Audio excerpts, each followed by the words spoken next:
J'attendais un colis. C'est la seule raison pour laquelle j'ai ouvert la porte. Sans vérifier d'abord, car la notification de suivi indiquait « livré avant 19h ». Et il était 18h53, et j'attendais cette commande depuis 3 jours. Alors, quand on a frappé, j'ai séché mes mains sur le torchon, traversé le salon et ouvert la porte sans y penser à 2 fois. Imara et Estelle Cross se tenaient sur le seuil de ma porte, en tenue de soirée.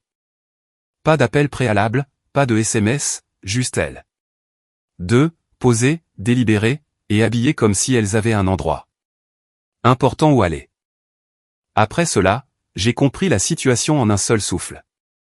J'ai reculé et les ai laissées entrer. Je n'ai pas offert de chaleur, et je n'ai pas offert d'explication pour son absence. J'ai simplement marché jusqu'à la cuisine, rempli la bouilloire et les posé sur la plaque. J'ai demandé si l'une d'elles voulait de l'eau. Estelle a refusé d'un geste de la main. Imara a secoué la tête sans me regarder. Je leur ai tourné le dos juste assez longtemps pour ouvrir mon application de mémo vocal, appuyer sur enregistrer et poser le téléphone face visible sur le comptoir où l'acoustique était nette et l'angle naturel. 17 ans de réunion d'affaires m'ont appris une chose par-dessus tout. On enregistre d'abord et on pose les questions ensuite. Mon nom est Perline Basse. J'ai 61 ans. J'ai bâti un portefeuille de gestion immobilière et une entreprise de construction dans le sud-ouest d'Atlanta à partir de 3 unités locatives et d'un chagrin dans lequel je n'avais pas le temps de m'enfermer. J'ai signé des contrats, mis fin à des partenariats et restructuré des accords. Autour d'une table de conseil avec des gens qui croyaient que mon calme signifiait que je ne faisais pas attention. Chacun d'eux avait tort. Je me suis retourné et me suis appuyé contre le comptoir, les mains croisées. Estelle a commencé. Elle était mesurée, rodée, presque douce, comme une personne est douce. Quand elle a pratiqué le ton, mais pas la pitié derrière. Elle a utilisé le mot limite, 4 fois dans les 6 premières minutes. Elle a tout présenté. Comme des transitions saines, des restructurations naturelles, l'évolution appropriée du rôle d'une mère une fois que son fils devient un mari.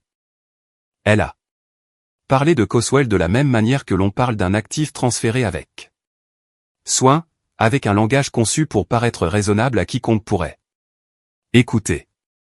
Imara a parlé 2 fois. La première fois, à propos de la prise de décision conjointe à l'avenir. Aucune contribution extérieure sur les questions qui appartiennent à leur foyer. La deuxième fois, elle a utilisé mon prénom. Pas Mademoiselle Basse. Rien qui ne reconnaisse 17 ans de ce que j'ai construit ou de qui j'étais dans la vie de mon fils. Juste Perline. Plat et délibéré comme une porte qui se ferme de l'autre côté. Avant de vous dire ce qui s'est passé. Ensuite. Si vous regardez cela en ce moment, indiquez votre emplacement dans les commentaires, je veux savoir quelle heure il est chez vous et si vous auriez gardé votre calme debout dans cette cuisine. J'ai très peu parlé. Je les ai étudiées toutes les deux. Estelle a fait la plupart des discours pendant encore 9 minutes. L'affaire a fait surface progressivement. Mon rôle opérationnel au sein de Bassbuilt, mon accès quotidien à l'emploi du temps de Coswell, ma position par rapport à la vie qu'Imara avait l'intention de construire. Rien de brutal. Tout a été formulé avec la précision d'une femme qui avait répété cela devant un miroir. À la porte, Estelle s'est arrêtée et s'est retournée. Après-demain, a-t-elle dit, vous ne ferez plus partie de la famille. Vous êtes juste sa mère. Elles sont parties. J'ai fermé la porte, me suis assise sur la chaise de Raymond, j'ai appuyé sur stop. Je suis resté là 11 minutes à regarder l'horloge sans le vouloir. Puis j'ai ouvert le nom de Coswell. Sur mon téléphone, j'ai joint le fichier, je n'ai rien tapé, et je l'ai envoyé. À 21h47. Il l'a lu presque immédiatement. 3 points sont apparus, ont disparu. Rien n'est venu. J'ai posé le téléphone face contre terre sur l'accoudoir de Raymond et je ne l'ai plus touché. Cette nuit-là, le silence de Coswell m'a suivi jusqu'à Stonecrest. Je me suis habillé ce matin-là comme je m'habille pour tout ce qui exige que je me tienne bien en public. Avec soin, délibérément, avec le genre d'attention qui occupe vos mains, afin que votre esprit ne s'égare pas vers un endroit dangereux. Je suis arrivé sur les lieux à 10h40 et j'ai pris place près de l'allée, du côté du marié, assez près pour tout voir, assez loin pour disparaître si j'en avais besoin. Le lieu était magnifique. Je reconnaîtrai cela à Estelle. Des housses de chaises couleur ivoire attachées avec un ruban crème, des roses blanches. Débordant des centres de table bas, un groupe live faisant une vérification de son douce près du mur du fond. 2 coordinatrices se déplaçaient vivement entre les rangées avec des presse-papiers et des casques, un photographe tournant déjà dans la pièce, recueillant l'avant. Estelle se tenait près de l'entrée, saluant les invités à 2 mains, avec le calme imposant d'une femme qui croyait que la journée lui appartenait déjà. Je l'ai regardé travailler la pièce et n'ai rien dit. Toute la matinée, 3 souvenirs revenaient sans cesse, que je les invite. Ou non. Le premier était un dîner dans le pavillon de Coswell 14 mois plus tôt. Petite réunion, conversation facile. Imara a mentionné une décision d'entrepreneur liée à Bassbuild comme si le résultat avait déjà été réglé en privé auparavant. Coswell est resté silencieux pendant une demi-seconde, a levé son verre, a changé de sujet assez facilement pour que seule une personne attentive le remarque. J'ai remarqué. Le deuxième souvenir venait d'une réunion du dimanche chez ma sœur le printemps précédent. Imara a dit à 2 femmes près de la cuisine que Coswell préférait garder les moments en famille plus restreints ces jours-ci. Ton agréable, petit sourire, le langage prudent que les gens utilisent tout en établissant des limites qu'ils n'ont pas encore officiellement annoncées. Coswell était dans la pièce d'à côté. Il n'a pas corrigé. Le troisième souvenir m'a le plus troublé. Un entrepreneur m'a appelé directement au sujet de chiffres de matériaux liés à un projet Bassbuild dont je n'avais même pas encore été informé. Lorsque j'ai mentionné les chiffres à Coswell plus tard, une véritable surprise a traversé son visage avant qu'il ne la couvre. J'ai alors compris que des informations quittaient notre entreprise par des canaux que ni l'un ni l'autre n'avions approuvés. J'étais encore en train de ressasser ses souvenirs lorsque Coswell a franchi les portes de la salle à 11h15. Costume anthracite, sans boutonnière, sans garçon d'honneur à ses côtés. Une conversation près de l'entrée s'est arrêtée au milieu d'un rire. Quand les gens ont réalisé qu'il était arrivé seul, il s'est arrêté à la table d'inscription des invités, a pris le stylo et a signé son nom avec l'écriture délibérée que Raymond lui avait transmise, le genre qui prend son temps parse qu'il signifie ce qu'il dit. Puis il s'est tourné vers la zone des sièges, pas la suite de préparation, pas la chambre du marié à l'étage, mais les sièges. Il a marché calmement jusqu'à la 3e rangée et s'est assis du côté du marié. Les 2 mains croisées sur ses genoux. J'ai arrêté de respirer un instant. L'une des coordinatrices a immédiatement traversé la pièce vers lui, arborant le sourire figé que les professionnels utilisent quand quelque chose a changé de manière inattendue, mais qu'ils essaient de ne pas alarmer les invités. Elle s'est penchée à côté de lui. Il a répondu doucement. Quoi qu'il ait dit, le sourire a disparu de son visage avant qu'elle ne se redresse et ne se dirige rapidement vers le pasteur. Les murmures ont commencé en quelques minutes. Le témoin est arrivé le premier. La conversation était brève, les épaules tendues. Pas d'argument visible. Mais quand le témoin s'est éloigné, il a passé une main sur sa bouche comme quelqu'un qui essaie de traiter une information trop rapidement. Les garçons d'honneur se sont rassemblés près du mur du fond. Les invités ont commencé à se retourner. Près de l'avant, le sourire d'Estelle s'est tendu pour la première fois de la matinée. J'ai appris plus tard que Coswell avait envoyé un SMS à Imara avant le lever du soleil, lui demandant de parler en privé avant la cérémonie. Imara avait laissé son téléphone avec la fête nuptiale.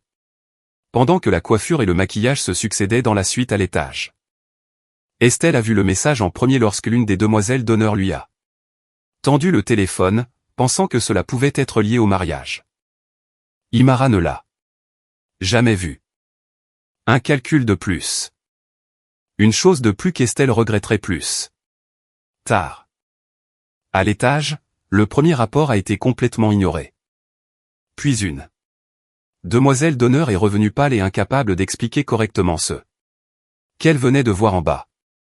Le couloir devant la suite nuptiale est devenu silencieux et Imara s'est lentement levé de la chaise de maquillage.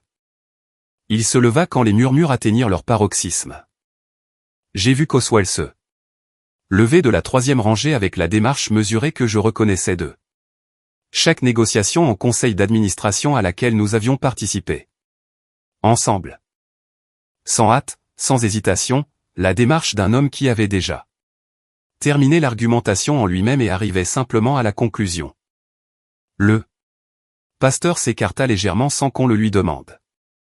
Le groupe s'arrêta en plein milieu d'une note si brusquement que le claviériste frappa une mauvaise corde en essayant de se rattraper.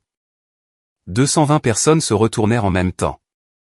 Et la pièce bascula dans ce genre de silence spécifique qui se produit lorsque tout le monde comprend simultanément que quelque chose d'irréversible est sur le point de se produire. Une demoiselle d'honneur apparut à mi-chemin de l'escalier, menant de la suite supérieure, s'arrêta en voyant Coswell seul. L'hôtel, puis se retourna et remonta rapidement l'escalier sans dire un mot. Coswell se tenait devant et ne fit pas une seule seconde de ce qui suivit. Il dit qu'il devait à chacun une minute d'honnêteté avant qu'ils ne consacrent plus de leur journée à une cérémonie qu'ils ne pouvaient, en bonne conscience, continuer. Il le dit simplement. Pas de tremblement, pas de pause dramatique. Juste un homme debout dans une pièce pleine de gens disant la vérité à un coût personnel considérable. Près de la deuxième rangée, quelqu'un murmura « Ô mon Dieu !» à voix basse. Un autre invité les fit taire immédiatement. Il dit qu'il avait appris quelque chose la nuit précédente qui avait changé sa compréhension de la vie dans laquelle il s'apprêtait à entrer. Pas une rumeur, pas un malentendu, quelque chose de documenté et de clair qui lui avait enlevé toutes les raisons de continuer. Puis il dit quelque chose qui fit que la pièce se figea d'une manière différente. Il dit, il ne s'agit pas d'une seule nuit. Une seule nuit a simplement rendu impossible de prétendre que je n'en avais pas déjà assez vu. Au fond de la pièce, Estelle se leva si vite que les pieds de sa chaise raclèrent le sol. Pendant un bref instant, j'ai cru qu'elle allait marcher vers lui. Au lieu de cela, elle se retint, une main agrippant le bord de la chaise de l'allée si fort que même de ma place, je pouvais voir la tension dans ses doigts. Personne d'autre ne bougea. Coswell dit que le mariage ne pouvait pas être construit sur une base où la loyauté et l'autorité étaient déjà négociées avant que les vœux ne soient prononcés. Il dit qu'il aimait Imara. Il le dit simplement, sans fioriture. La façon dont une personne dit quelque chose de vrai qui lui coûte, et que l'aimer rendait la décision plus difficile, pas plus facile, ce qui était exactement la façon dont il savait que la décision était réelle. La coordinatrice du mariage fit 2 pas anxieux vers le pasteur.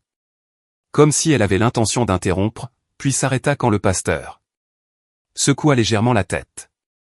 Coswell remercia le pasteur, remercia chaque personne présente dans cette pièce pour leur temps, leur présence et leurs dépenses. S'excusa de ne pouvoir leur offrir une réponse différente. Puis il fouilla dans la poche de sa veste. La pièce cessa de respirer. Il marcha jusqu'à la balustrade de l'autel et posa la bague de fiançailles sur le bois. Non pas rendu, non pas jeté, mais posé. Avec le soin délibéré d'un homme qui pose quelque chose pour la dernière fois et qui veut bien le faire, le photographe abaissa son appareil. À l'étage, une porte claqua si fort que le son se propagea faiblement dans la salle de bal. C'était le moment promis par le titre. J'étais entré par la porte latérale quelques instants avant qu'il ne finisse. Je ne savais pas qu'il allait faire cela. Je m'étais habillé ce matin-là et j'avais conduit jusqu'à Stonecrest, croyant assister au mariage de mon fils. Quand nos regards se croisèrent à travers la pièce, il fit un petit hochement de tête. Le même hochement que Raymond me faisait à travers une table quand une décision avait déjà été prise, et qu'il ne restait plus qu'à la soutenir. Puis il sortit par les portes latérales. Je le suivis jusqu'au parking. Il se tenait à côté d'eux. Son camion, le dos au bâtiment, les épaules raides, faisant face à la lisière des arbres au fond du parking. Aucun de nous ne parla pendant un long moment. Puis, de quelque part à l'intérieur du lieu, vint le son étouffé de voix élevée. Coswell ferma brièvement les yeux. L'air du matin se calma autour d'eux. Nous. Il dit, j'espérais toujours que tu avais mal compris ce qu'elle voulait dire. J'ai posé ma main sur son bras et l'y ai laissé. Mon téléphone a sonné avant que je n'atteigne la voiture. Pas Coswell, pas la famille. Le premier message venait d'une femme à qui je n'avais pas parlé. Depuis 14 mois, une connaissance de l'église qui avait signé son texte avec un emoji prière et les mots, juste pour prendre de vos nouvelles. Le second venait de l'épouse d'un entrepreneur que je connaissais de manière périphérique. Lors d'un événement de développeurs 2 ans plus tôt. Le troisième venait de ma cousine indicateur qui ne m'avait pas appelé pour mon anniversaire depuis 3 ans. Tous formulés comme une préoccupation. Tous portaient déjà une version des événements qui ne venaient pas de moi. Je me suis assise dans ma voiture sur le parking de Stonecrest, lisant chaque message sans répondre. Coswell était déjà parti. Les portes de la salle étaient toujours fermées derrière moi. Les fleurs à l'intérieur n'avaient même pas commencé à faner, et Estelle Cross avait déjà commencé à façonner l'histoire. J'ai alors compris à qui j'avais affaire. Ce n'était pas une mère en deuil réagissant émotionnellement après l'humiliation. C'était une femme préparée exécutant une réponse qu'elle avait déjà imaginée. Avant que la cérémonie ne s'effondre. En début d'après-midi, la version d'Estelle m'était parvenue par 4 canaux distincts. L'histoire était propre. Et cohérente, trop propre pour quelque chose assemblé dans le chagrin. Perline. Bah était possessive, contrôlante, une femme incapable de laisser son fils vivre sa propre vie. Le mariage ne s'était pas effondré à cause de quoi que ce soit. Qu'Estelle ou Imara ait fait. Il s'est effondré parce qu'une mère manipulatrice a empoisonné une relation de 4 ans de l'intérieur et a finalement réussi la nuit précédant la cérémonie. Rien de ce qu'elle disait n'était techniquement passible de poursuite. Pas d'accusation directe, pas de vulgarité, pas de menace, juste un recadrage atmosphérique prudent délivré par des personnes de confiance à d'autres personnes de confiance qui ne me connaissaient pas assez bien pour le contester avec confiance. Elle a sélectionné intelligemment son réseau de distribution, des personnes suffisamment proches pour avoir de l'importance, suffisamment éloignées de moi pour que sa version arrive avant mon personnage. Tout le monde ne l'a pas accepté. Certaines personnes sont restées silencieuses d'une manière spécifique qui signifie qu'elles attendent plus d'informations avant de décider ce qu'elles croient. Quelques-unes m'ont contacté en privé avec des tons qui me disaient qu'elles ne croyaient pas entièrement ce qu'elles entendaient. Mais suffisamment de personnes ont absorbé la version d'Estelle pour que mon téléphone commence à avoir une texture que j'ai immédiatement reconnue. La texture des conversations où l'inquiétude arrive déjà penchée vers le jugement. Vers 17 h, je me suis arrêté à une épicerie près de Camp Creek en rentrant chez moi. À mi-chemin de l'allée des produits frais, j'ai entendu mon nom prononcé doucement derrière moi, suivi d'une phrase qui s'est coupée dès que je me suis retourné. Les 2 femmes qui se tenaient là ont souri trop rapidement. L'une a demandé comment j'allais avec le ton que les gens utilisent quand ils pensent déjà comprendre la réponse. J'ai dit que j'allais bien. Aucune des 2 femmes n'a maintenu le contact visuel très longtemps après cela. Ce moment m'a plus dérangé que les messages. Non pas parce qu'elle croyait Estelle complètement, mais parce que le doute était déjà entré dans la pièce avant moi. Imara est restée silencieuse pendant la majeure partie de l'après-midi. Quoi qu'elle ressentait, elle l'a gardé en elle, mais le soir, elle s'était alignée sur la version de sa mère, ne la distribuant pas elle-même publiquement encore. Mais n'étant plus séparée d'elle non plus. Elle était la fille de sa mère de la manière qui comptait quand la pression arrivait. Je n'ai pas publié. Je ne me suis pas défendu publiquement. Je n'ai appelé personne pour demander de l'aide. J'ai consigné chaque appel. Heure, appelant, résumé du contenu. J'ai fait une capture d'écran de chaque message. J'ai créé un dossier sur mon téléphone avant le dîner et je l'ai appelé chronologie. À 23h47 ce soir-là, Estelle a publié sur les réseaux sociaux. Pas de nom, juste un langage prudent sur la trahison. L'attachement toxique et les mères qui ne peuvent pas lâcher le contrôle avec grâce. Tout le monde dans notre communauté commune a compris exactement à qui elle faisait référence. Les réponses sont arrivées en quelques minutes.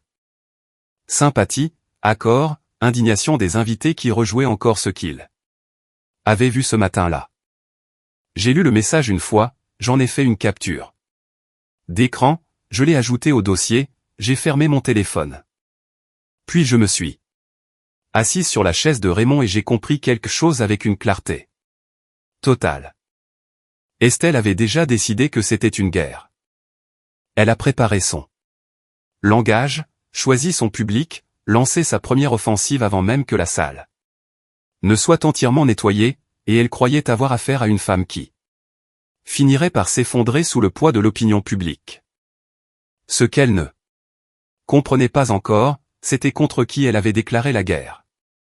Le bureau de Salem Moral sentait le café, les vieux dossiers et le calme particulier d'un espace où les choses sérieuses sont décidées sans être dramatisées. Je suis arrivé lundi matin avec l'enregistrement vocal, la capture d'écran des réseaux sociaux, mon journal d'appel chronologique et un bloc-notes que j'avais rempli la nuit précédente tandis que la chaise de Raymond me tenait en place. SA est mon avocate depuis que Coswell a 19 ans. Elle ne manifeste pas d'inquiétude. Elle écoute, traite et vous dit exactement ce que vous examinez sans l'adoucir pour le rendre plus facile à supporter. Elle a écouté l'enregistrement 2 fois sans interrompre. Elle allumait note une fois, a croisé les mains sur le bureau, puis elle a dit, Perline, il n'a jamais été question seulement du mariage. J'ai attendu. Elle s'est légèrement penchée en arrière sur sa chaise. La Géorgie ne donne pas automatiquement à un conjoint la propriété d'une entreprise familiale parce qu'un mariage a eu lieu. Ce n'est pas comme ça que ça marche ici. Ce qui signifie que si Estelle comprend même les bases, et je pense qu'elle les comprend, alors il ne s'agissait pas d'un contrôle immédiat. Je suis resté silencieux. Cela a tapoté légèrement un doigt sur le bloc-notes entre nous. Il s'agissait d'accès, a-t-elle dit. D'influence, de positionnement. Elle l'a dit calmement, sans théâtre, comme quelqu'un expliquant des phénomènes météorologiques déjà en cours. Un mari n'a pas besoin de céder la propriété pour qu'une femme commence à façonner les résultats autour de lui. Cela se produit lentement.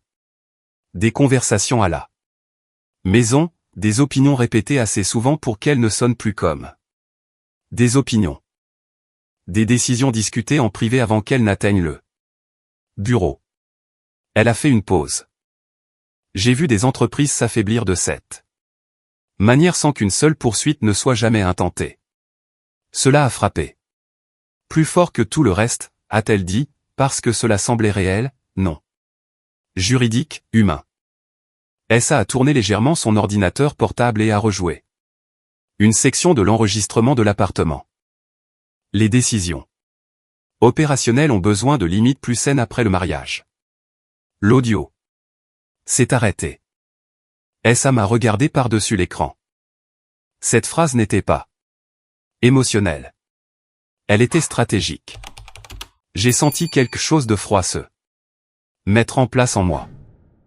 Jusqu'à ce matin-là, j'avais encore envisagé la visite de l'appartement en partie sous l'angle de la fierté et de la tension familiale. Une mère contrôlante, une future belle-mère possessive, un comportement désagréable enveloppé d'un langage poli. Mais assise en face de SA, j'ai compris quelque chose de différent. Estelle n'était pas venue à mon appartement réagissant émotionnellement à un mariage. Elle était venue préparer à établir des conditions.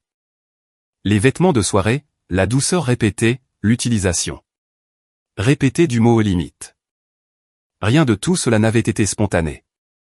C'était un positionnement déguisé en préoccupation. Salah a dit autre chose avant la fin de notre réunion qui m'est restée en tête tout le chemin du retour. Les gens pensent que le contrôle est toujours bruyant, a-t-elle dit. La plupart du temps, il semble raisonnable jusqu'à ce que les dégâts soient déjà faits. J'ai repris la route à travers le sud-ouest d'Atlanta, rejoignant les 4 dernières années différemment de ce que j'avais jamais fait auparavant. Chaque question d'affaires décontractée que je posais pendant le dîner. Chaque fois qu'Estelle apparaissait à des événements ou des conversations qui n'avaient rien à voir avec elle. Chaque redirection subtile, chaque petit silence de Coswell quand quelque chose semblait légèrement étrange mais pas assez important pour être directement confronté. Rien de tout cela ne semblait dramatique en soi. C'était le but. Je me suis garé et je suis resté assise là, les 2 mains posées sur le volant. La blessure était toujours là. Je ne ferai pas semblant que ce n'était pas le cas. Mais en dessous, quelque chose avait changé. Le chagrin commençait à s'organiser en clarté. J'en avais fini de considérer Estelle Cross comme une femme difficile avec des problèmes de limite. Je la regardais enfin correctement, et Estelle croyait toujours que je n'avais absolument pas compris le jeu qu'elle jouait. Le camion de Coswell était déjà sur le parking quand je suis arrivé à 7h45. Je suis resté dans ma voiture un instant avant d'entrer. Pas longtemps, juste assez pour décider quel genre de mère j'allais être en franchissant cette porte. Le genre qui pose trop de questions. Ou le genre qui se présente et le laisse mener. J'ai choisi la deuxième option. Je n'ai pas toujours été doué pour cela. Mais je m'entraîne depuis qu'il a 17 ans. Il était à son bureau quand je suis entré. Des factures d'entrepreneurs étalées sur la surface de la manière organisée qu'il a hérité de Raymond. Tout était visible, rien ne se chevauchait. Il a dit bonjour sans lever les yeux.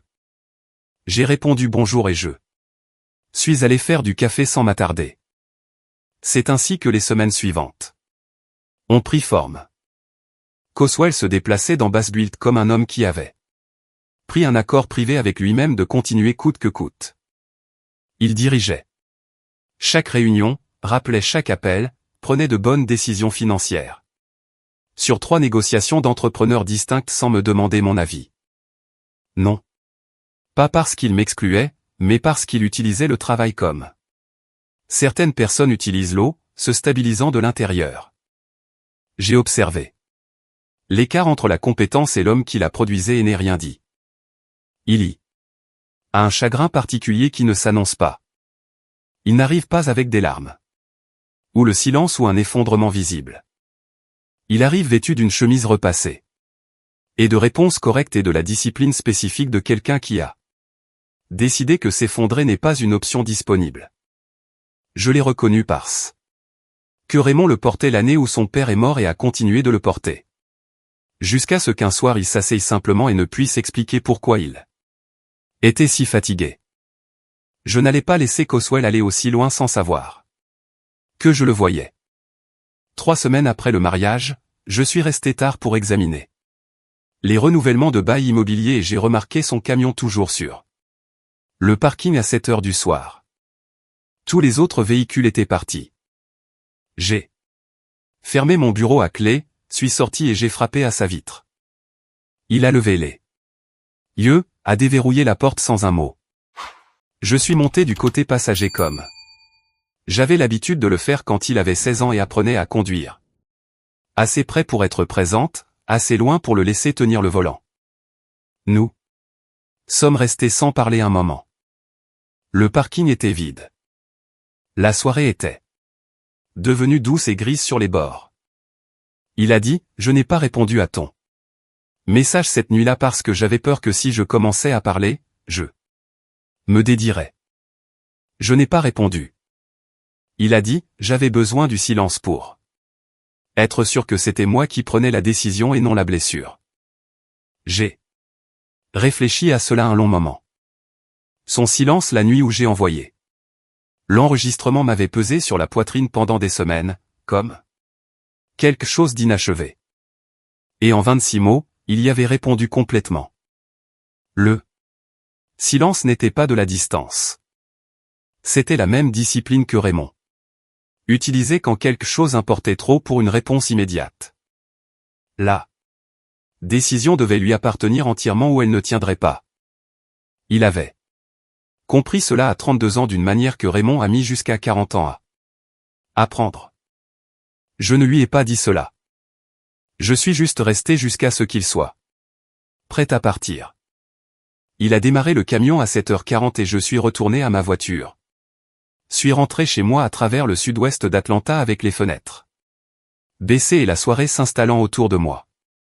Mon fils allait bien. Mais je savais aussi clairement que je savais qu'Estelle Cross n'avait pas fini. Le chagrin de Coswell était un front. Ce qui se construisait sur l'autre front était quelque chose dont je n'avais pas encore vu toute la forme. L'appel est arrivé un mardi matin, d'un numéro que je ne reconnaissais pas. La femme à l'autre bout du fil s'est présentée avec précaution, a donné son nom, a expliqué qu'elle travaillait dans l'immobilier commercial, et a dit qu'elle m'avait cherché parce qu'elle voulait parler à quelqu'un qui gérerait l'information correctement sans mêler Coswell à cela. J'ai apprécié. Je lui ai dit de prendre son temps. Elle avait été abordée à l'extérieur d'un parking de Midtown l'après-midi précédent. Imara se tenait près de sa voiture quand elle est revenue d'une réunion avec un client. Pas agressivement, ne bloquant pas son chemin, simplement attendant assez longtemps pour que la rencontre ne semble pas accidentelle. La femme a dit que le garage n'était nulle part près de quoi que ce soit lié à Imara professionnellement, à sa connaissance. Imara a demandé à quel point elle connaissait Coswell, quand ils avaient parlé pour la dernière fois, si je les avais présentés ou s'ils s'étaient rencontrés par le travail. Agréable tout le temps. Voix calme, distance appropriée, le genre de conversation qui semble ordinaire quand elle se déroule et dérangeante 20 minutes plus tard quand vous la rejouez seule à un feu rouge, vous demandant pourquoi elle vous est restée en tête. Je l'ai remerciée, lui ai demandé si elle serait prête à fournir un compte rendu écrit si cela devenait nécessaire. Elle a dit oui sans hésiter. J'ai noté son nom, la date, le lieu et chaque détail qu'elle m'a donné avant de mettre fin à l'appel. Je l'ai ajouté au dossier de la chronologie. J'ai continué à avancer. 2 semaines plus tard, un second rapport est parvenu par l'intermédiaire d'un entrepreneur avec qui Coswell travaillait régulièrement le long de Cascade Road. Son assistante de direction a mentionné avoir remarqué la même berline sombre à l'extérieur du bâtiment 2 après-midi différents au cours de 10 jours. Même véhicule, même zone générale près du trottoir. Elle ne pouvait pas affirmer avec certitude que la conductrice était Imara car elle ne s'était jamais approchée suffisamment la première fois pour l'identifier clairement. La deuxième fois, elle a reconnu le profil après avoir vu des photos de mariage circuler en ligne des mois plus tôt et l'a mentionné nonchalamment à l'entrepreneur qui m'a appelé directement. Pas de confrontation, pas d'appel, pas de scène, juste une présence répétée près des lieux liés à la routine professionnelle de Coswell avec une cohérence suffisante pour que les gens commencent à le remarquer indépendamment les uns des autres. J'ai appelé S à cet après-midi-là, non pas de manière décontractée, mais formellement, comme elle me l'avait demandé. Si le schéma se poursuivait. Elle a écouté sans interrompre. Elle m'a dit que nous étions encore en dessous de tout seuil juridique significatif et que des observations isolées n'étaient pas suffisantes à elles seules pour justifier une action. Mais elle a également dit que les schémas ont de l'importance lorsqu'ils se répètent chez des témoins sans lien qui ne se connaissent pas et n'ont aucune raison de coordonner leur récit.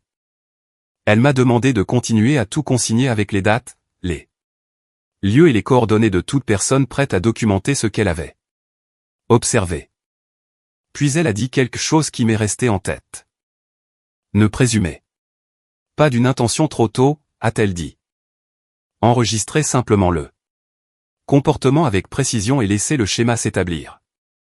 3 semaines plus tard, le schéma a cessé de sembler lointain.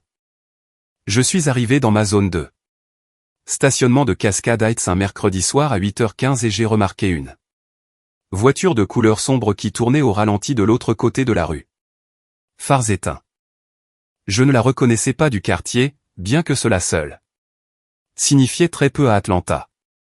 Les visiteurs se garaient là tout le temps. Je suis passé une fois avant de faire demi-tour naturellement au lieu de me garer directement à ma place. La voiture est restée là où elle était. Quand je me suis finalement garé et que j'ai vérifié mon rétroviseur, le véhicule est parti. Moins d'une minute plus tard, sans s'enfuir à toute vitesse, sans paniquer. Simplement en partant avec le calme de quelqu'un qui avait fini d'attendre la confirmation qu'il était venu chercher. J'étais encore assise dans la voiture quand mon téléphone a sonné. Coswell. J'ai répondu immédiatement. Il a demandé si j'étais déjà à la maison. Sa voix semblait contrôlée de la manière particulière dont les gens parlent quand ils essaient de ne pas vous alarmer. Avant d'avoir tous les faits. Je lui ai dit que je venais d'arriver. Puis il a dit qu'un ouvrier de maintenance d'un de nos immeubles de Vine City l'avait appelé 1 heure plus tôt pour lui demander si tout allait bien entre lui et moi. Parce qu'elle était apparemment venue poser des questions informelles pour savoir s'il visitait toujours la propriété. Personnellement. Ma poignée s'est resserrée autour du téléphone. Emplacement différent, témoins différents, même comportement. Peut-être que la coïncidence avait finalement épuisé ses limites. J'ai noté l'heure, la marque, la couleur et les 4 chiffres de la plaque partielle que j'ai aperçue lorsque les phares ont balayé brièvement le trottoir. En tournant. Puis je suis monté à l'étage et j'ai appelé SA.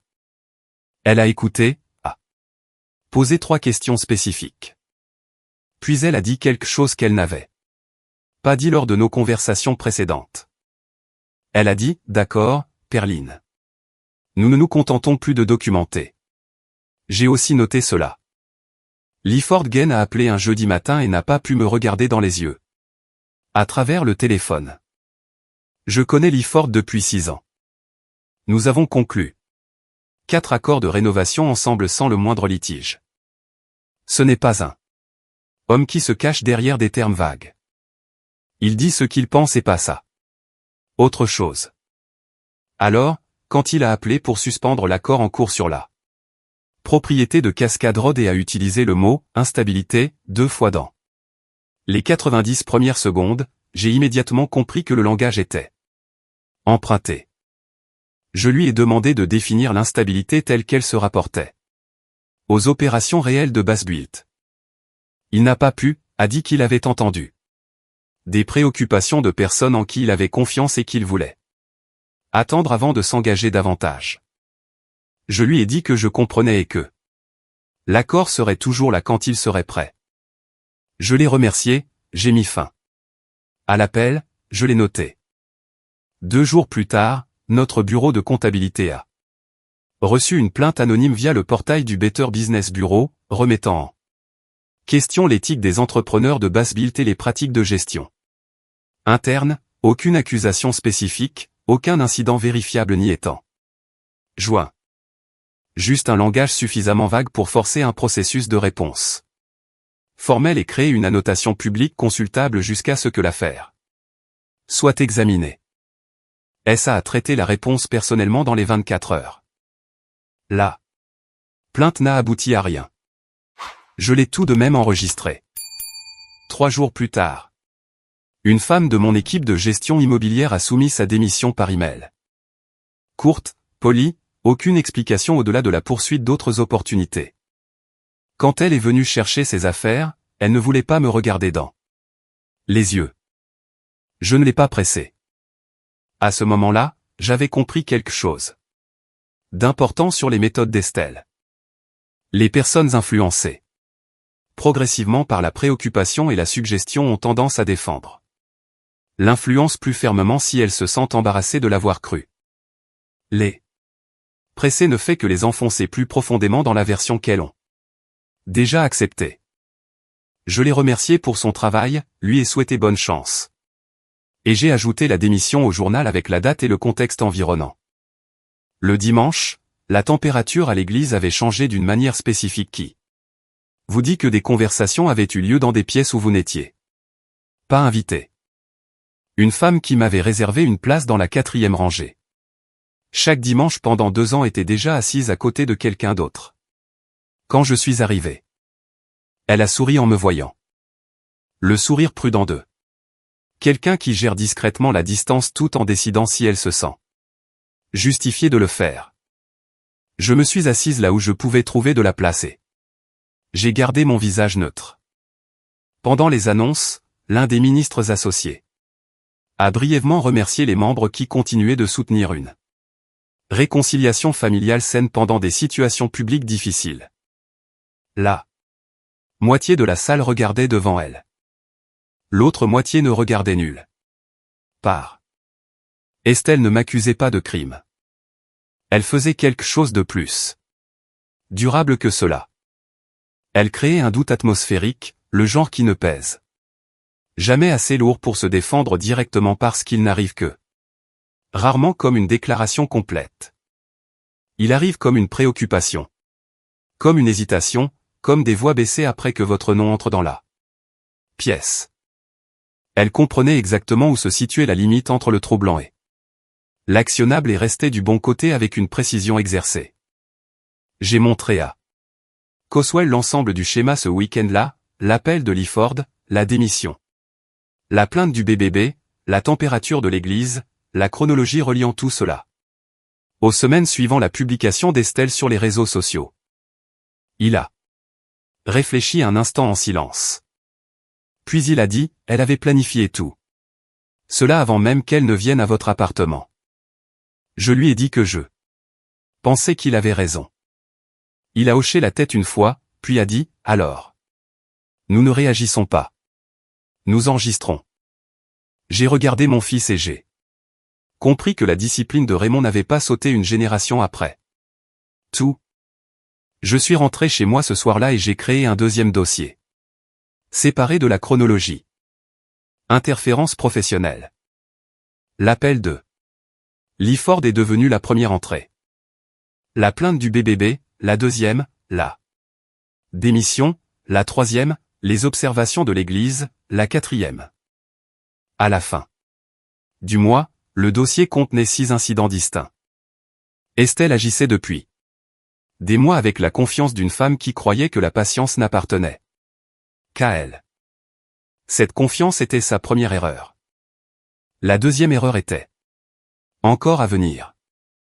Elle a appelé un jeudi soir, début octobre, et s'est présentée comme le font les gens lorsqu'ils ne sont pas sûrs de la façon dont ils seront reçus, avec précaution, en offrant un contexte avant la demande.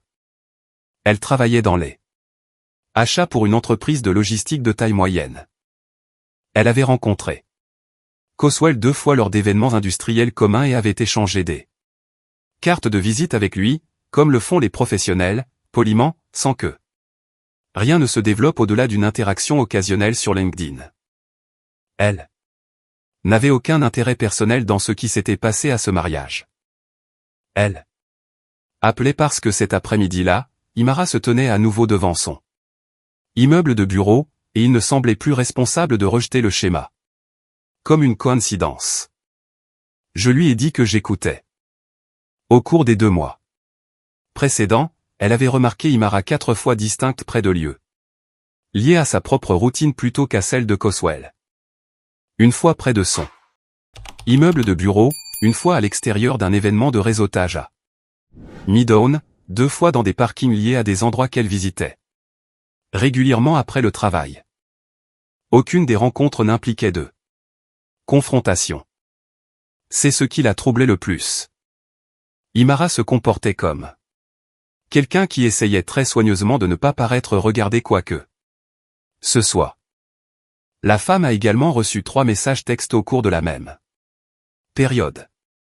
Le premier poli, le second plus inquisitorial, le troisième suffisamment précis pour qu'elle en fasse une capture d'écran et le montre à une amie avant de décider de ne plus répondre.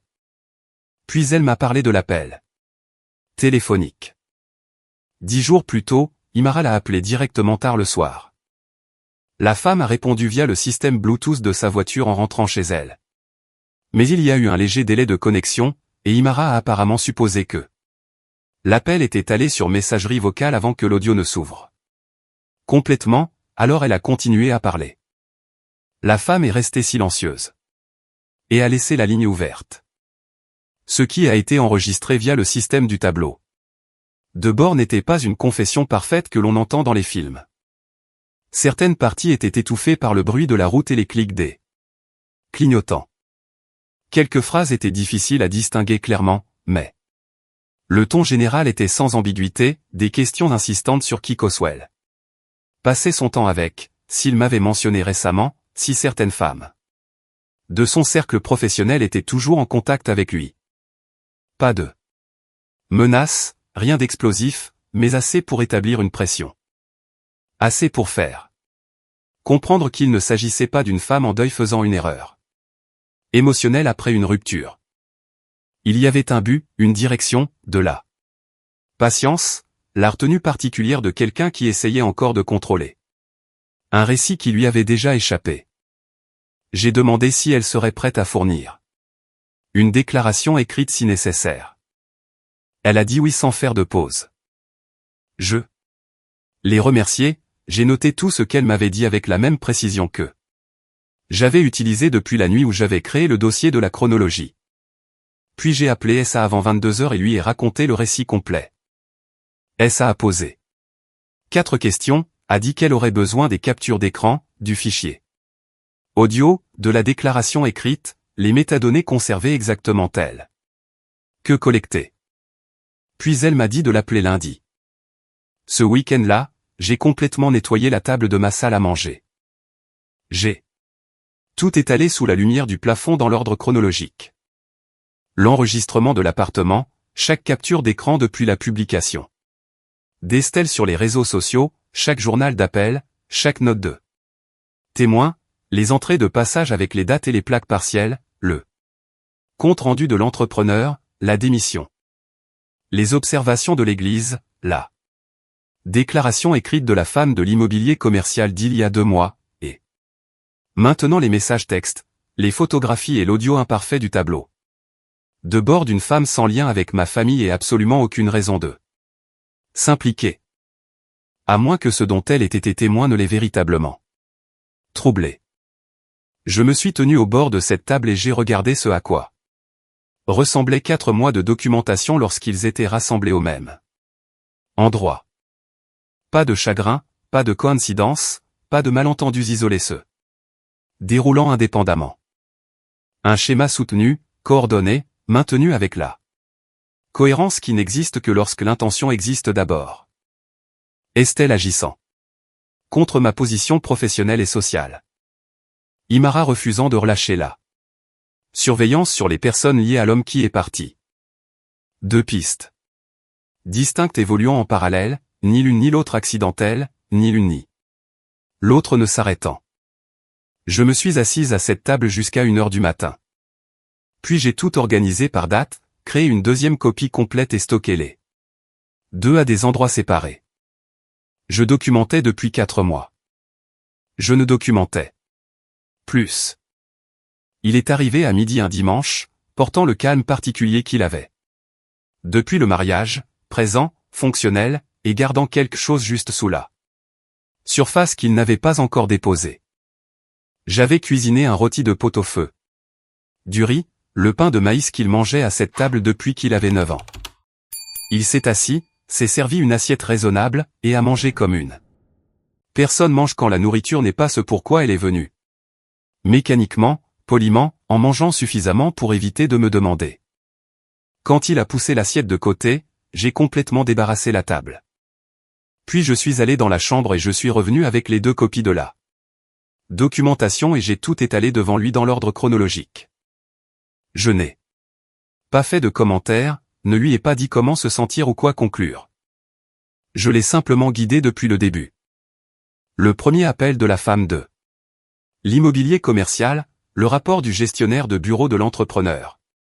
Les entrées de passage avec les dates et les plaques partielles, la démission.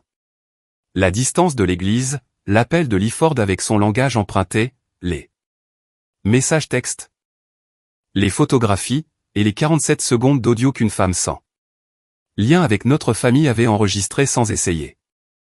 J'ai tout étalé et puis je me suis assise et je me suis tue. Coswell n'a pas parlé longtemps. Il a parcouru les pages avec la même attention méthodique qu'il apporte aux propositions d'entrepreneurs. Rien n'a été survolé, rien n'a été précipité. Tout a été lu pour ce qu'il disait réellement plutôt que pour ce qu'il semblait dire. Au premier contact, ses mains étaient à plat sur la table quand il a eu fini. Il n'a pas levé les yeux immédiatement. Puis il a dit que le mariage n'était pas le plan qui échouait. C'était le plan qui ne fonctionnait pas assez vite. Je lui ai dit que j'étais arrivé à la même conclusion. Il a levé les yeux et a demandé. Depuis combien de temps je portais cela sans le lui dire. J'ai dit que je ne voulais pas ajouter de poids à ce qu'il gérait déjà.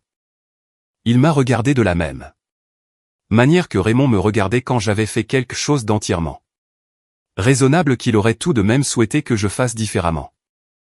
Pas de colère, pas de déception, quelque chose de plus patient et de plus fatigué que l'une ou l'autre de ces choses. Il a pris son téléphone. Le premier appel fut bref.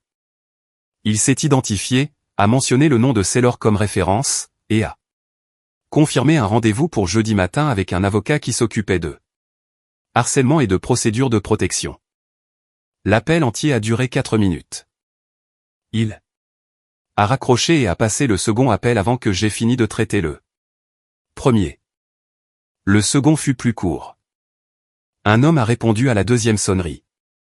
Coswell a donné son nom et a dit qu'il avait un travail qui nécessitait de la discrétion et de l'expérience en matière de documentation de schémas comportementaux. L'homme a posé 2 questions. Coswell a répondu aux 2. Ils ont convenu d'une réunion pour mardi après-midi. Coswell a mis fin à l'appel et a posé son téléphone face contre terre sur la table. Aucun de nous ne parla un instant. Il est resté 1 heure de plus. Nous n'avons pas reparlé de la documentation. Elle avait été dite et reçue et c'était suffisant. Nous avons parlé d'un renouvellement de contrat Bass-Built à venir en novembre et si la propriété de Mechanicsville avait besoin d'une évaluation de toit avant l'hiver. Des choses normales, des choses nécessaires, le genre de conversation qui maintient 2 personnes ensemble quand la conversation plus large a déjà pris tout ce dont elle a besoin.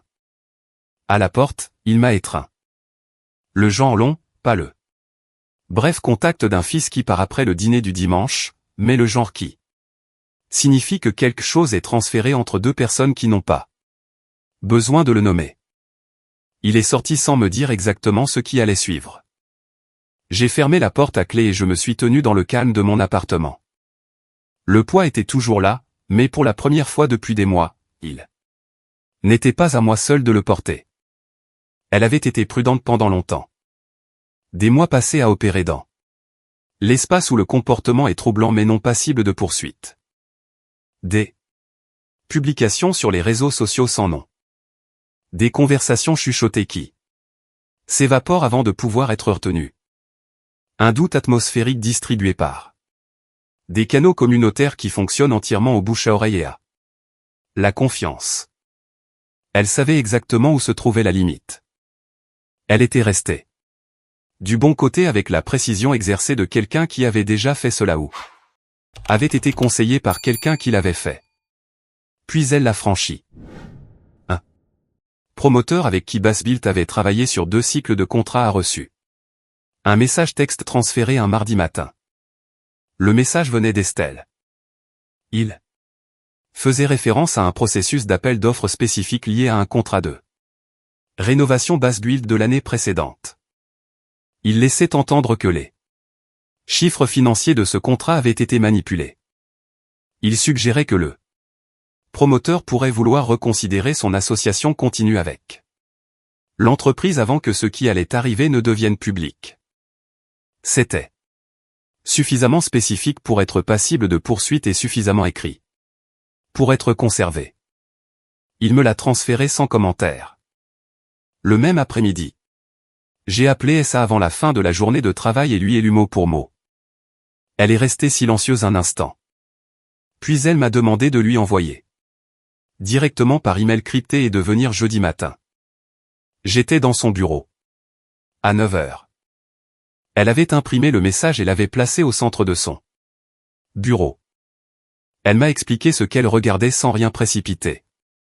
Le droit de la diffamation en Géorgie exige une fausse déclaration de fait communiquée à un tiers dans un contexte destiné à causer un préjudice, pas une opinion, pas une vague implication prononcée à voix haute dans un couloir où personne ne peut confirmer exactement ce qui a été dit.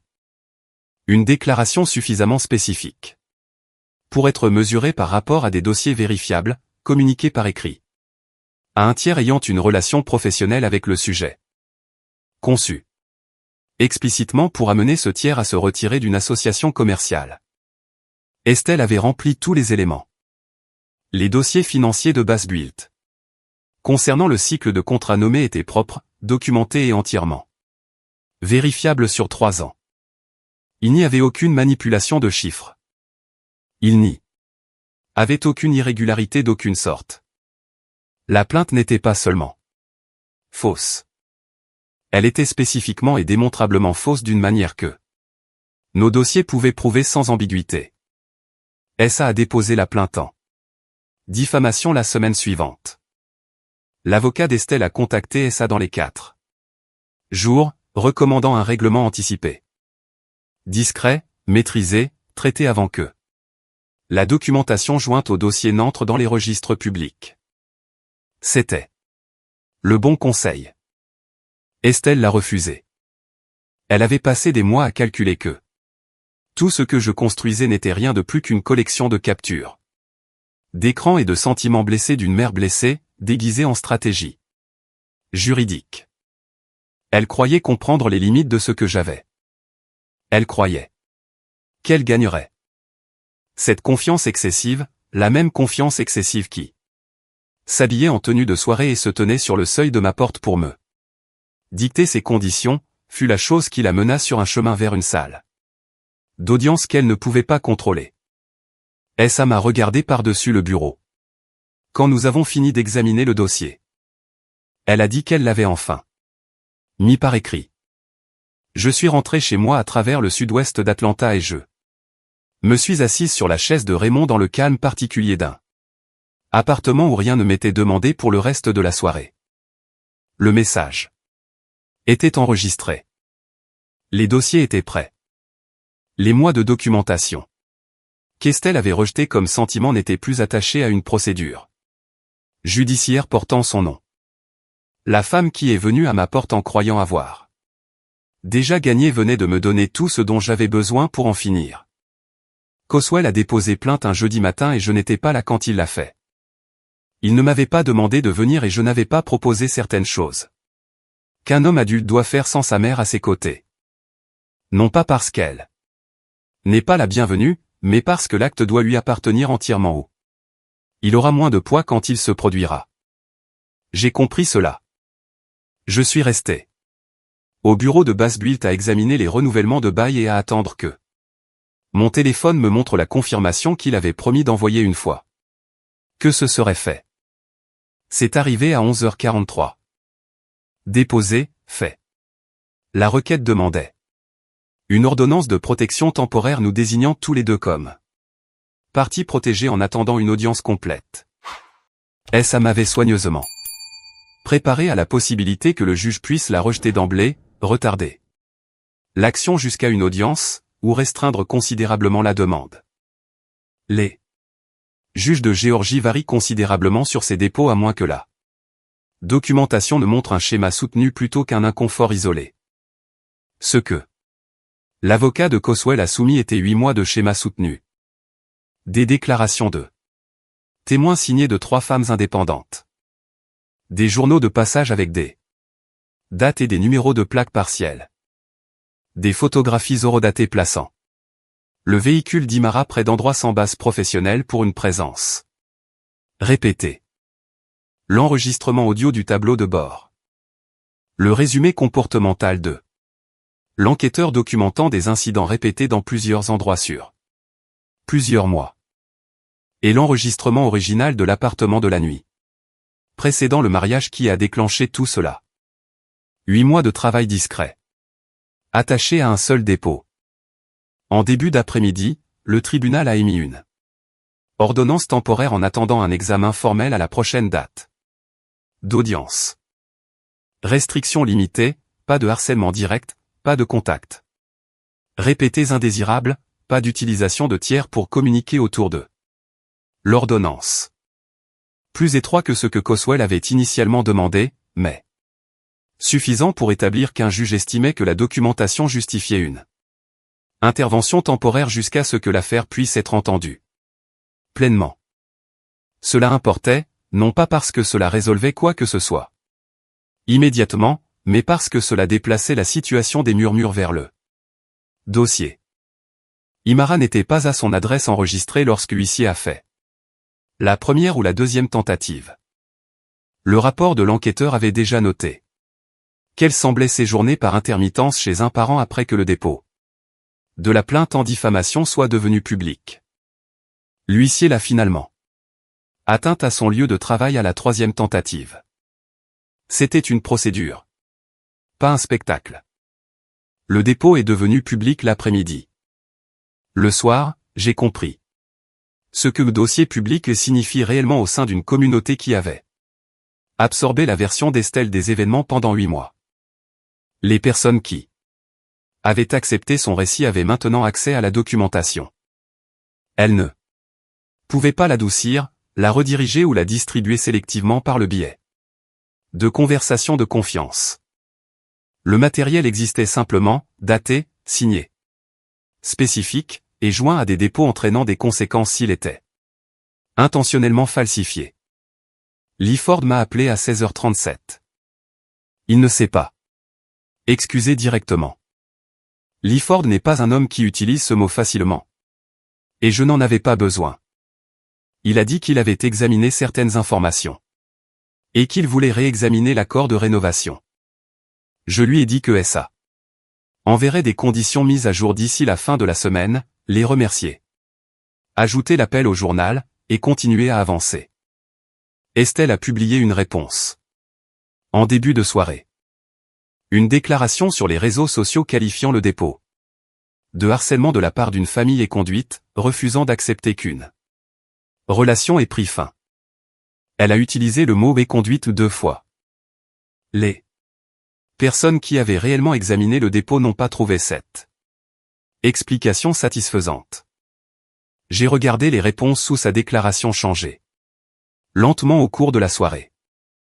Pas dramatique, pas explosive, simplement plus silencieuse et moins certaine qu'elle ne l'avait été des mois plus tôt, lorsque sa version était passée sans contestation.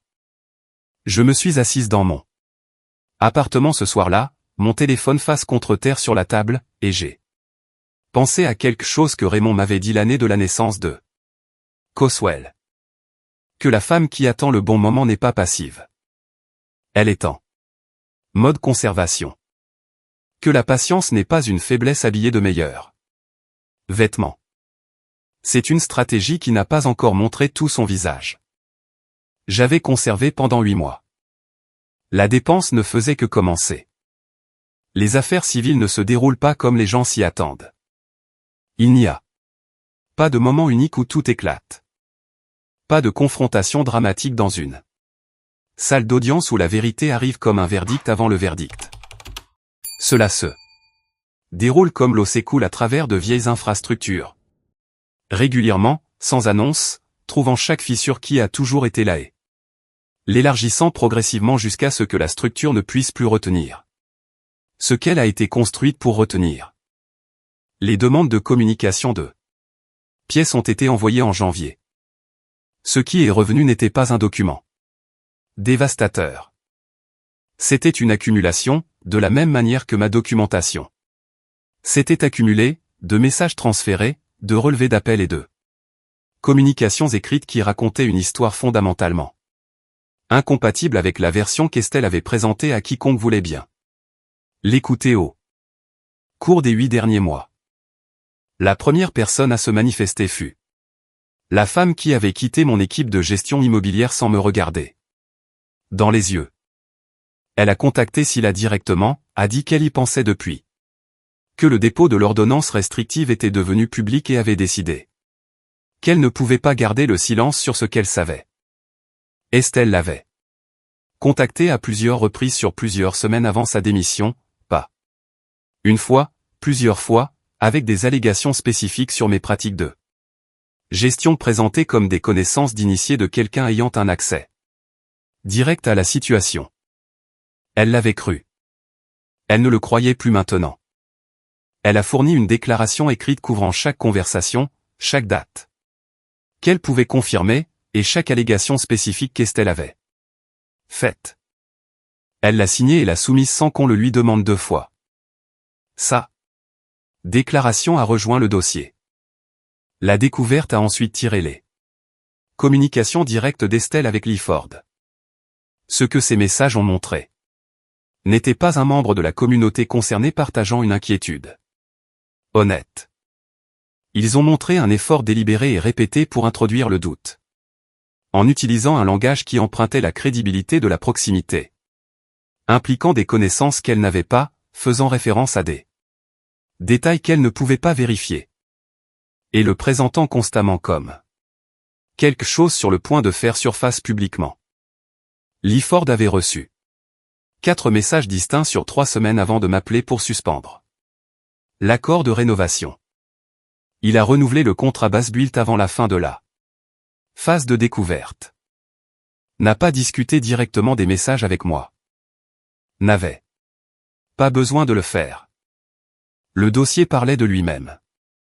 Puis ça m'a appelé un mercredi après-midi début mars et m'a dit quelque chose que je n'attendais pas. Imara avait soumis une déclaration écrite volontaire. Elle avait cessé d'assister aux réunions avec l'équipe juridique d'Estelle des semaines plus tôt. SA avait noté son absence à travers les communications de procédure, mais n'avait rien dit jusqu'à ce qu'il y ait quelque chose à dire. Ce qu'Imara a fourni était un compte rendu de première main de la visite de l'appartement. Elle était là. Elle a entendu tout ce qu'Estelle a dit. Elle a corroboré l'enregistrement de l'intérieur. Non pas parce que quelqu'un l'y a contrainte, mais parce qu'elle avait pris une décision sur qui elle était prête à être quand. L'alternative était de continuer à être sa mère. C'était la seule preuve qu'Estelle ne pouvait pas recadrer. Pour tous les autres éléments de l'affaire, elle avait une réponse incomplète, invraisemblable, mais présente. La déclaration signée de sa propre fille décrivant ce qui s'était passé dans mon appartement cette nuit-là n'avait pas de réponse. Elle restait simplement dans le dossier, disant la vérité. Ce soir-là, mon téléphone affichait un message d'un numéro que je reconnaissais. 7 mots, pas de salutation, pas de demande. Ma mère a rendu cela plus difficile que nécessaire. Je l'ai lu une fois. J'ai pensé à Imara à 29 ans, à ce qu'on lui avait appris à croire, à ce que cette croyance lui avait coûté, et à quel point la stratégie de sa mère avait complètement détruit la chose même qu'elle était conçue pour protéger. Puis j'ai posé le téléphone face contre terre sur le comptoir et je n'ai pas répondu. Sa réparation n'était pas la mienne à donner. Elle avait déjà offert la seule chose qui comptait, son nom sur un document disant la vérité sur une nuit qu'Estelle croyait ne jamais être rendue publique. Estelle était à court de version des événements à proposer. Tout ce qu'elle avait construit contre moi avait été construit sur l'hypothèse que je ne durerais pas plus longtemps. Elle s'était trompée depuis le début. Elle était simplement la dernière à le comprendre. La robe grise est accrochée dans mon placard depuis 12 ans. Je l'ai achetée l'année où Raymond est mort pour une réunion avec un promoteur qui avait décidé qu'une femme récemment veuve avec 3 logements locatifs n'était pas une partenaire commerciale sérieuse. Je l'ai portée ce jour-là et j'ai conclu l'accord avant le déjeuner. Je l'ai portée à chaque procédure importante depuis lors. Non pas par superstition, mais par la confiance spécifique d'un vêtement qui n'a jamais été dans la pièce quand les choses ont mal tourné.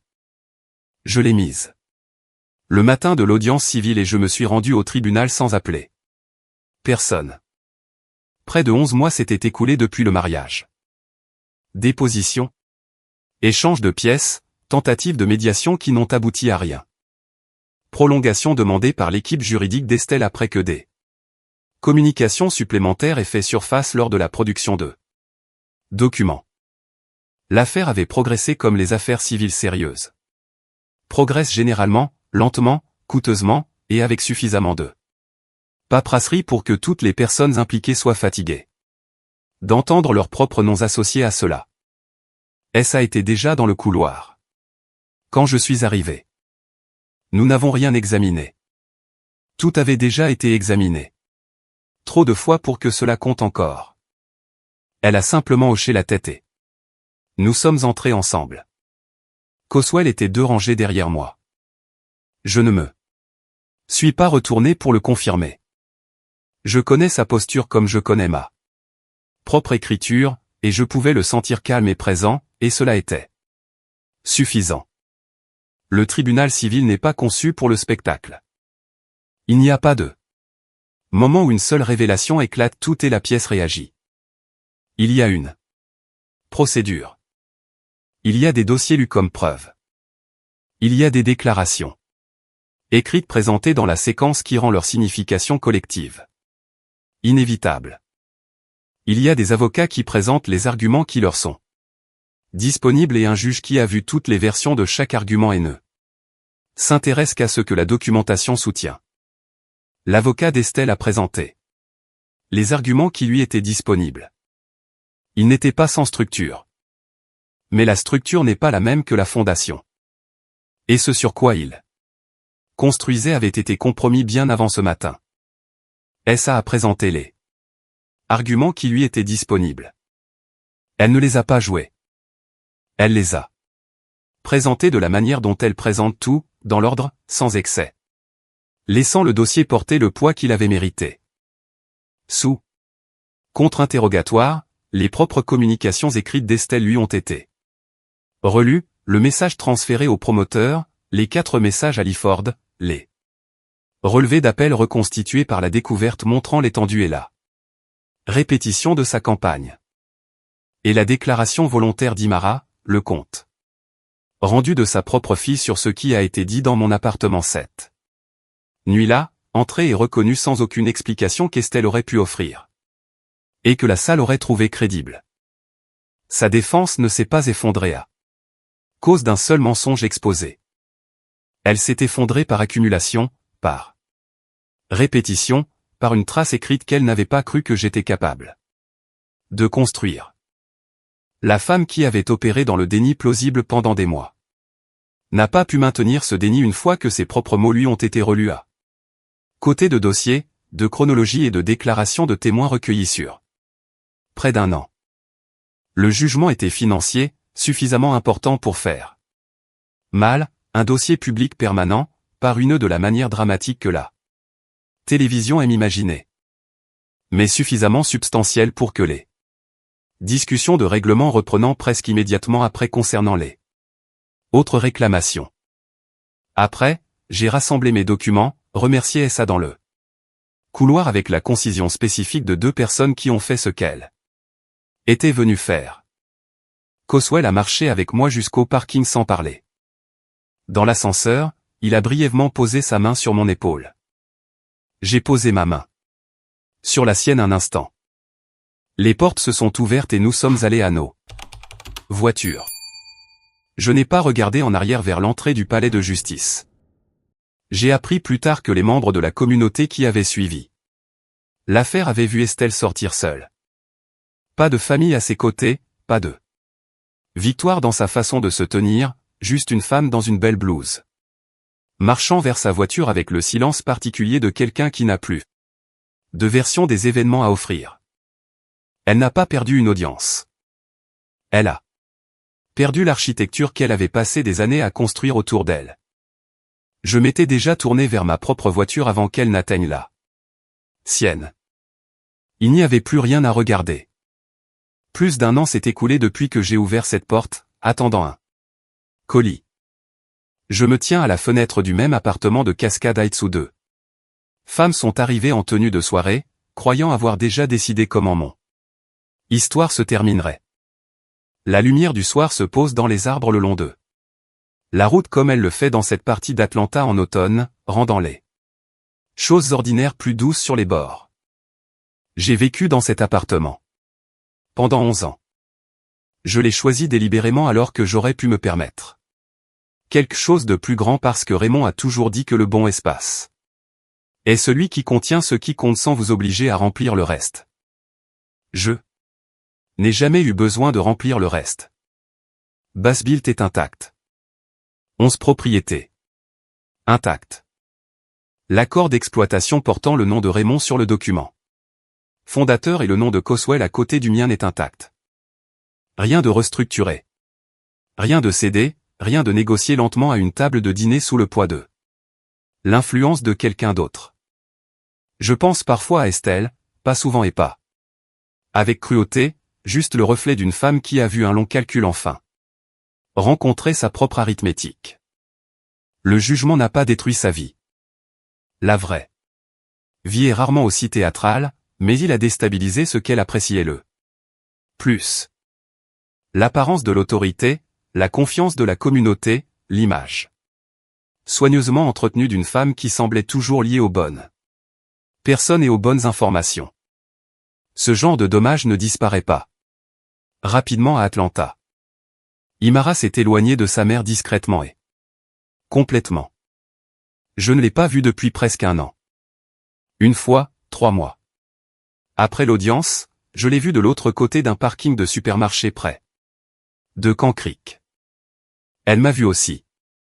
Aucune de nous ne s'est dirigée vers l'autre. Certaines distances s'annoncent sans mots. Coswell a 33 ans maintenant. Ce que ces mois lui ont fait n'est pas de le refermer, mais ils ont laissé une marque. Il y a des moments, même maintenant, où ses instincts arrivent avant ça. Confiance. Il pose plus de questions qu'avant, lit les contrats plus lentement. Observe les gens plus longtemps avant de se détendre en leur présence. Certaines leçons coûtent trop cher pour être laissées proprement derrière une fois que vous les avez payées en totalité. Pourtant, il s'est reconstruit soigneusement. Il s'est jeté à corps perdu dans Basbuilt pendant les mois les plus difficiles. Et l'entreprise a grandi grâce à cela. Non pas malgré la difficulté, mais grâce à la discipline que la difficulté exigeait. Il y a une femme dans sa vie. Maintenant. Elle y est entrée lentement et à son propre rythme. Plusieurs mois après, elle a demandé si elle pouvait me rencontrer, non pas pour être évaluée. Lui a-t-elle dit, juste pour comprendre la famille dont elle pourrait un jour faire partie. Elle et moi avons pris un café à cette table il y a 3 semaines. Elle a posé des questions curieuses plutôt que positionnées.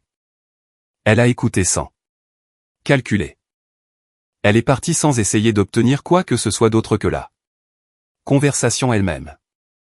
J'ai immédiatement reconnu la différence. Chaque question que j'ai jamais posée dans cet appartement avait une destination. Les questions de cette femme étaient simplement des questions. Je me suis détourné de la fenêtre et mes yeux se sont posés sur la chaise de Raymond. Les accoudoirs usés là où ses mains reposaient. Le tissu que je n'ai jamais remplacé parce que certaines choses devraient rester exactement comme la personne que vous aimiez. Les a laissés. Non pas par chagrin, mais par respect pour ce qui vous a soutenu. Quand la vie est devenue plus lourde que prévu. Il y a encore des nuits au jeu. Verrouille le pen dormant et fait une pause supplémentaire avant de m'éloigner de la porte. Pas de peur, pas d'amertume, juste le souvenir. Raymond a commencé. Avec 3 unités, il a appelé une fondation. Il est parti avant de pouvoir voir ce que c'est devenu, mais il l'a laissé à la bonne femme, et la bonne femme l'a laissé au bon fils. Et personne qui a franchi cette porte en tenue de soirée avec un discours préparé n'allait jamais changer cela.